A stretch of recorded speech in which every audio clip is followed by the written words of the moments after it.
Hello everyone, welcome back to my channel Shreya's lifestyle nursing. আশা করি তোমরা সবাই ভালো আছো। তো আজকে আবারও তোমাদের জন্য তোমাদেরই করা একটি রিকোয়েস্টেড ভিডিও নিয়ে কিন্তু চলে এসেছি। তো অনেকেই আমাকে কমেন্টে জিজ্ঞাসা করছো যে সেন্ট্রালে যে সমস্ত এক্সামগুলো হয়, তো সেই সমস্ত এক্সাম দেওয়ার জন্য কি কি ক্রাইটেরিয়া লাগে বা সেই সমস্ত এক্সামে বসতে গেলে তোমাদেরকে কি কি করতে হবে। তো এইটা নিয়ে তোমরা অনেকেই আমাকে কমেন্টে জিজ্ঞাসা করেছো। তো কমেন্টে যদি আমি রিপ্লাই দিতে যাই তাহলে কিন্তু অত ডিটেলসে তোমরা ভালো করে বুঝতে পারবে না, তাই তোমাদের জন্য এই সেপারেট ভিডিওটা তৈরি করছি, যেখানে আমি সেন্ট্রালের এক্সাম সম্পর্কে তোমাদেরকে ডিটেলসে ইনফরমেশন দেবো। তোমরা কিভাবে ফর্ম ফিল আপ করতে পারবে বা কারা ফর্ম ফিল আপ করতে পারবে, আর সেন্ট্রালের যে সমস্ত পোস্টগুলো রয়েছে সেখানে স্যালারি কীরকম পাওয়া যায়। তো আশা করি ভিডিওটা দেখলে কিন্তু তোমরা তোমাদের সমস্ত উত্তরগুলো কিন্তু পেয়ে যাবে, তাই বলবো ভিডিওটা স্কিপ না করে কিন্তু পুরোটা দেখবে। তো চলো, আজকের ভিডিওতে তোমাদেরকে সেন্ট্রালের এক্সাম নিয়ে সমস্ত ইনফরমেশন দেব। আর তোমরা অনেকেই জিজ্ঞাসা করছো যে আমি সেন্ট্রালের এক্সামের জন্য বা নর্থ সেটের জন্য প্রিপারেশন নিচ্ছি কিনা, তো সেটাও তোমাদেরকে কিন্তু জানাবো। তো চলো প্রথমেই বলি যে আমাদের ওয়েস্ট বেঙ্গলের মতো কিন্তু সেন্ট্রাল নয়, সেন্ট্রাল গভর্নমেন্ট নয়। কারণ আমাদের ওয়েস্ট বেঙ্গলে যেখানে একবার রিক্রুটমেন্ট ছেড়ে 2-3 বছর আর রিক্রুটমেন্টের কোনো পাত্তাই পাওয়া যায় না, সেখানে সেন্ট্রালের কিন্তু প্রতি বছর প্রতিনিয়ত কিন্তু রিক্রুটমেন্ট হয়, বুঝতেই পারছো তাহলে। আর আমাদের ওয়েস্ট বেঙ্গলের যে স্যালারি, তার থেকে কিন্তু আমাদের সেন্ট্রাল গভর্নমেন্টের স্যালারি অনেক বেশি। যেখানে আমাদের ওয়েস্ট বেঙ্গলে স্টাফ নার্সের স্যালারি হচ্ছে 35,000 থেকে 40,000, সেখানে কিন্তু সেন্ট্রাল গভর্নমেন্টের স্যালারি কিন্তু 70 থেকে 80,000, কোনো কোনো ক্ষেত্রে তো তারও বেশি, 1 লাখ 1.5 লাখ এরকম কিন্তু স্যালারিও রয়েছে। তাহলে বুঝতেই পারছো যে আমাদের হচ্ছে সেন্ট্রাল গভর্নমেন্টের সঙ্গে আমাদের ওয়েস্ট বেঙ্গলের কত কত কিন্তু পার্থক্য। তাহলে স্যালারিটা অনেকে জিজ্ঞাসা করছিলে, আশা করি বলতে পেরেছি যে হ্যাঁ, আমাদের ওয়েস্ট বেঙ্গলের স্যালারি যেখানে 40,000 কি 35,000, ঠিক আছে, সেখানে সেন্ট্রাল গভর্নমেন্টের স্যালারি কিন্তু 80,000, 90,000 বা 1 লাখ তারও বেশি ওপরেও কিন্তু হতে পারে কোনো কোনো ক্ষেত্রে। তো আশা করি এই স্যালারিটা তোমাদেরকে বোঝাতে পেরেছি। এবার যেটা তোমাদের মোস্ট রিকোয়েস্টেড প্রশ্ন, যেটা হচ্ছে যে সেন্ট্রাল গভর্নমেন্টের যে এক্সামগুলো হয় সেগুলোর জন্য এলিজিবিলিটি ক্রাইটেরিয়াগুলো কি কি।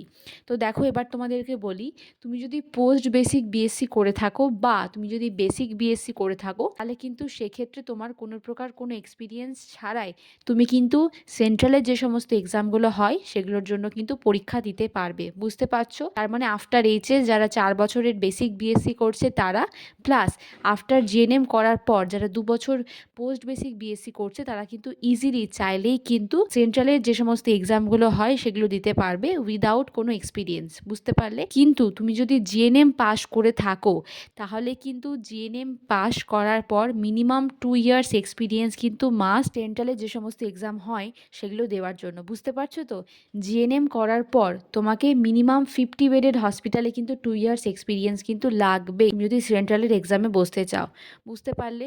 তাহলে বেসিক বিএসসি করার পর প্লাস পোস্ট বেসিক বিএসসি করার পর তুমি কোনো এক্সপিরিয়েন্স ছাড়াই কিন্তু চাইলেই সেন্ট্রালে যে সমস্ত এক্সামগুলো হয় সেগুলোই কিন্তু বসতে পারবে।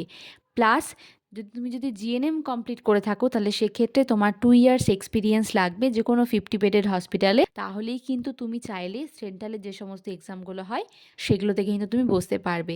তো অনেকেই আমাকে জিজ্ঞাসা করছিলে যে সেন্ট্রালের এক্সামে বসার জন্য কি কি ক্রাইটেরিয়া দরকার। তো ক্রাইটেরিয়া হচ্ছে এইটাই, জিএনএমদের 2 ইয়ার্স এক্সপিরিয়েন্স, আর বেসিক বিএসসি বা পোস্ট বেসিক বিএসসিটা কিন্তু এক্সপিরিয়েন্স ছাড়াই কিন্তু দিতে পারবে। আশা করি বুঝতে পেরেছো। এবার যেটা তোমাদেরকে বলি, যে অনেকেই আমাকে জিজ্ঞাসা করছো যে নরসেট বা আরআরবি এই সমস্ত সেন্ট্রালের যে সমস্ত এক্সামগুলো হয় সেগুলো ক্র্যাক করতে পারলেই কি আমি সেখানে জব পেয়ে যাব। তো দেখো, হ্যাঁ, আমাদের ওয়েস্ট বেঙ্গলে কি হয়, আমাদের ওয়েস্ট বেঙ্গলে ফর্ম ফিল আপ করার পর কিন্তু একটা ইন্টারভিউ হয়, তারপরে হচ্ছে তুমি কিন্তু জয়েনিং হয়ে যেতে পারো। কিন্তু সেন্ট্রালে যতগুলো পোস্ট রয়েছে সেই সমস্ত পোস্টে কিন্তু এক্সামই হয়। তো এক্সামের পরে হয়তো ভেরিফিকেশন হয় এবং তারপর তুমি কিন্তু জয়েন করতে পারবে। বুঝতে পারছো যে সেন্ট্রালের জব পেতে গেলে তোমাকে কিন্তু এক্সাম ক্লিয়ার করতেই হবে।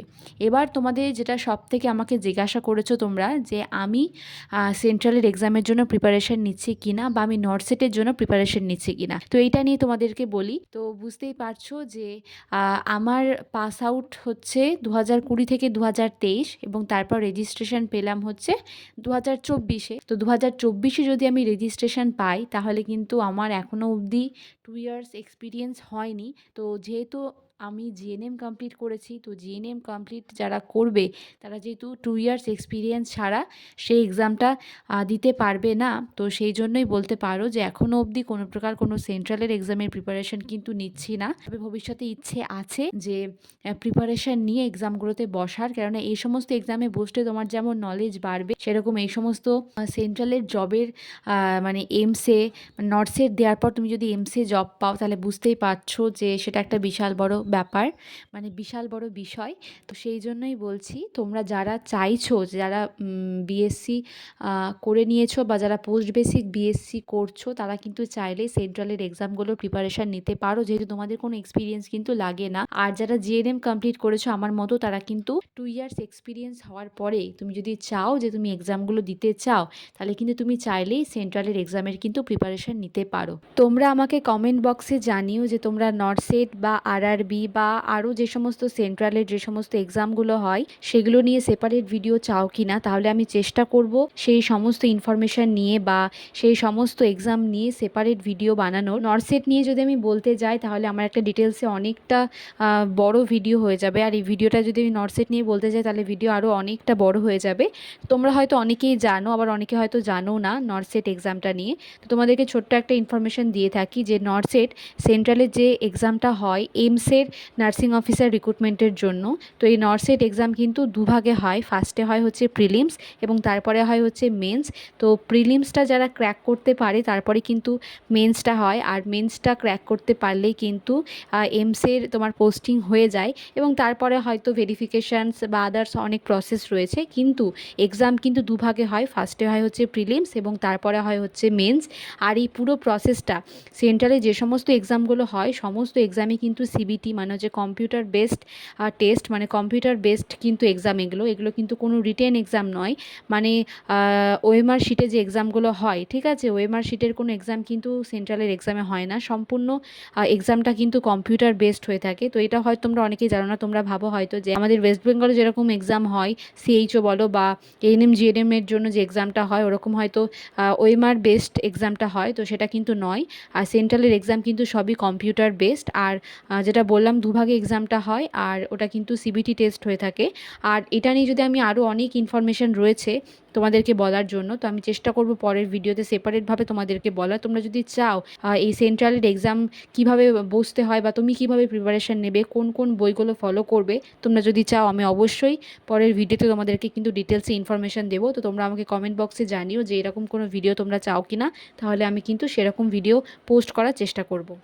আশা করি তোমাদের আমি যা যা কমেন্ট ছিল আমি উত্তর দিতে পেরেছি। তোমাদের যদি আর অন্য কোনো ডাউট থাকে বা কোনো কিছু জানার থাকে এই সংক্রান্ত বিষয়ে, তাহলে আমাকে তোমরা কিন্তু অবশ্যই কমেন্টে জিজ্ঞাসা করতে পারো। আমি যদি জেনে থাকি আমি অবশ্যই তোমাদের কমেন্টে রিপ্লাই দেব।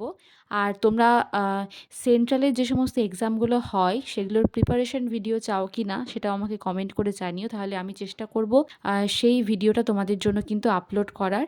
তো আশা করি এই ভিডিওটা তোমাদের অনেকের অনেক হেল্প করবে। আর নেক্সট কোন কোন টপিকের ওপর ভিডিও চাও সেটাও তোমরা আমাকে কমেন্ট করে জানিও, তাহলে আমি চেষ্টা করব সেই সমস্ত বিষয়গুলোকে ফোকাস করে ভিডিও বানানোর। আর এই ভিডিওটা পারলে তোমার বন্ধু বান্ধবী যারা ট্রেনিং করছে বা পোস্ট বেসিক বিএসসি করছে বা পাস আউট হয়ে গিয়েছে তাদের মধ্যে প্রচুর প্রচুর শেয়ার করে দিও, যে তারাও এই ইনফরমেশানগুলো জানতে পারে। যারা আমার চ্যানেলে নতুন এখনও সাবস্ক্রাইব করনি, সাবস্ক্রাইব করে আমার চ্যানেলের পাশে থেকো। সবাই সুস্থ থেকো, সাবধানে থেকো, ভালো থেকো। খুব শীঘ্রই দেখা হবে তোমাদের সাথে পরের কোনো ভিডিওতে। টাটা।